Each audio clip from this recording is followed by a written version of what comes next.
నమస్తే, welcome to cine talkies. Natural star Nani నిర్మాతగా వ్యవహరిస్తూ వాల్ పోస్టర్ సినిమా బ్యానర్ పై తెరకెక్కిన మూవీ కోర్టు కాగా ఈ చిత్రం నేడు ప్రేక్షకుల ముందుకు వచ్చింది.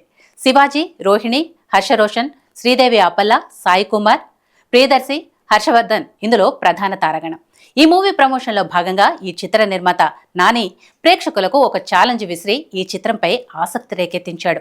ఈ రోజు ప్రేక్షకుల ముందుకొచ్చిన ఈ చిత్రం ఏ మేరకు సక్సెస్ సాధించిందో ప్రత్యేక సమీక్షలోకి వెళ్లి తెలుసుకుందాం. కథ విషయానికొస్తే మంగపతి పరువు ప్రతిష్టలే ప్రాణంగా జీవించే వ్యక్తి. అతని కుటుంబానికి చెందిన జాబిలి. ఇంటర్ ఫెయిల్ అయి పార్ట్ టైం ఉద్యోగం చేస్తూ ఉన్న చందు ఇద్దరూ అనుకోకుండా ప్రేమలో పడతారు. చందు ఒక నిరుపేద కుటుంబానికి చెందిన అబ్బాయి అయినప్పటికీ జాబిలి కూడా అతన్ని మనసారా ప్రేమిస్తుంది. ఇంటర్ చదువుతున్న జాబిలి అప్పటికి మైనర్. మరోవైపు వీరి ప్రేమ విషయం తెలుసుకున్న జాబిలి దగ్గరి బంధువు మంగపతి ఈ విషయాన్ని పెద్దది చేస్తాడు.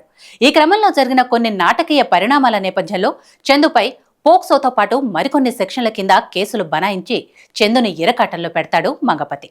పేద కుటుంబంలో పుట్టిన చందు తరపున వాదించడానికి ఏ లాయరు ముందుకురారు. వచ్చినా మంగపతి వారికి లంచం ఎరగా చూపి తెలివిగా తప్పించేస్తుంటాడు.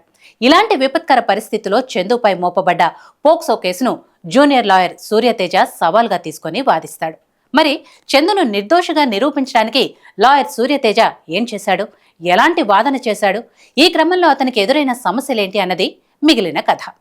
ప్లస్ పాయింట్స్ విషయానికి వస్తే ఈ మూవీలో ఎంతమంది క్యారెక్టర్లున్నప్పటికీ ఇందులో శివాజీ పోషించిన పాత్ర అత్యద్భుతం అని చెప్పాలి. ఆ మధ్య 90s మిడిల్ క్లాస్ బయోపిక్ చిత్రంలో ఓ మధ్యతరగతి తండ్రి పాత్రలో శివాజీ చక్కని అభినయాన్ని ప్రదర్శించాడు.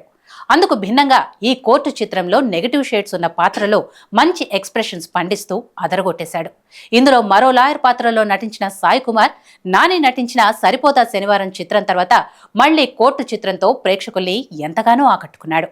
సినిమాలో మెయిన్ థీమ్, అలాగే టీనేజ్లో పుట్టే తొలి ప్రేమ తాలూకు కష్ట నష్టాలు, ఇక పేదరికంలో పుట్టిన వాళ్లకు ఈ రోజుల్లో న్యాయం జరగటం లేదు అనే ఒక బలమైన పాయింట్, వీటి మధ్య మంగపతి లాంటి బలమైన పాత్రలు, వాటి సంఘర్షణలు, మొత్తంగా ఈ కోర్టు సినిమా తెలుగు ఆడియన్స్ ని ఆకట్టుకోగలిగింది.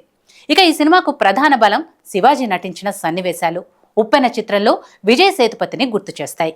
శివాజీ మంగపతి పాత్రలో జీవించాడు. లాయర్ సూర్యతేజగా ప్రియదర్శి తన రియలిస్టిక్ పర్ఫార్మెన్స్ తో ఆకట్టుకున్నాడు. బలగం చిత్రం తర్వాత ప్రియదర్శి మంచి కథను ఎంపిక చేసుకుని మళ్లీ ప్రేక్షకుల ముందుకొచ్చాడు. కోర్టు మూవీలో లాయర్ పాత్రలో ప్రియదర్శి ఒదిగిపోయాడు. అలాగే కుర్రాడి పాత్రలో నటించిన హర్ష రోషన్ తన పాత్రలో కుర్రకారుని ఆకట్టుకున్నాడు. ఇక కొడుకు కోసం నిస్సహాయ స్థితిలో ఉండిపోయే పేరెంట్స్ గా నటించిన చందు పేరెంట్స్ వారి పాత్రలకు న్యాయం చేశారు. వారి ఎమోషన్స్ ను చూపించిన విధానం కూడా ఆడియన్స్ ను మెప్పిస్తాయి. అదేవిధంగా నటి రోహిణి తల్లి పాత్రలో అద్భుతంగా నటించింది. కోర్టు హాల్ సన్నివేశాలన్నీ చాలా గ్రిప్పింగ్ గా చూపించారు. మిగతా నటీనటులు చాలా రియలిస్టిక్ పర్ఫార్మెన్స్ ఇచ్చారు.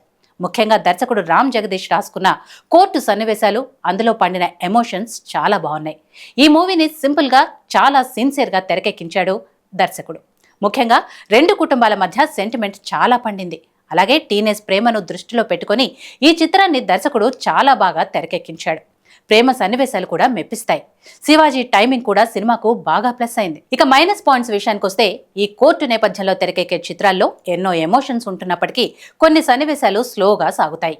అదేవిధంగా సెకండ్ హాఫ్ లో కొన్ని ఎపిసోడ్స్ ను సాగదీయకుండా ట్రిమ్ చేసుంటే సినిమాకు ప్లస్ అయ్యేది. పైగా రెగ్యులర్ కోర్టు స్టోరీ ట్రీట్మెంట్తోనే సినిమాని నడపటం, బిగినింగ్ చాలా బలంగా స్క్రీన్ ప్రెజెంట్ చేసిన మంగపతి పాత్రని క్లైమాక్స్ లో సింపుల్ గా ముగించడం ప్రేక్షకులను అంతగా ఆకట్టుకోలేదు. సాంకేతిక విభాగం పనితనం గురించి చెప్పాలంటే సినిమాలో చెప్పాలనుకున్న కాన్సెప్ట్ మరియు సందేశం ప్రేక్షకులకు బాగా కనెక్ట్ అయింది. ఈ మూవీలో స్క్రీన్ ప్లే చాలా బాగుంది. ఇక సంగీత దర్శకుడు విజయ్ బుల్గానిన్ స్వరపరిచిన పాటలు ప్రేక్షకుల్ని ఆకట్టుకున్నాయి. సినిమాటోగ్రఫీ విషయానికొస్తే లొకేషన్స్ అన్ని న్యాచురల్ విజువల్స్ తో ఆకట్టుకున్నాయి. ఎడిటింగ్ కూడా బాగానే ఉంది. ఈ చిత్ర నిర్మాత ప్రశాంతి తిపేర్నేని పాటించిన ప్రొడక్షన్ వాల్యూస్ చాలా బాగున్నాయి. చివరిగా యోయో టీవీ రేటింగ్ ఏంటో ఒకసారి చూద్దాం. చట్టాల గురించి ప్రతి ఒక్కరికి అవగాహన ఉండాలని చెప్పే చిత్రం ఇది. మన చట్టాల్లోనే చాలా మందికి తెలియని సెక్షన్ల చుట్టూ తిరిగే కథలతో తెరకెక్కిన చిత్రాలే పవన్ కళ్యాణ్ వకీల్ సాబ్, తమిళ హీరో సూర్య నటించిన జై భీమ్ చిత్రాలు. పోక్సో చట్టాన్ని కొంతమంది ఎలా దుర్వినియోగం చేస్తున్నారన్న కోణంలో ఈ చిత్రాన్ని దర్శకుడు ఒక ప్రేమ కథని ఎంచుకొని తెరపై అద్భుతంగా ఆవిష్కరించాడు. ఓవరాల్ గా ఈ సినిమా ప్రేక్షకులకు బాగా అలరిస్తుందన్న నమ్మకం ఉంది. ఈ చిత్రానికి యోయో అందిస్తున్న రేటింగ్ 2.75.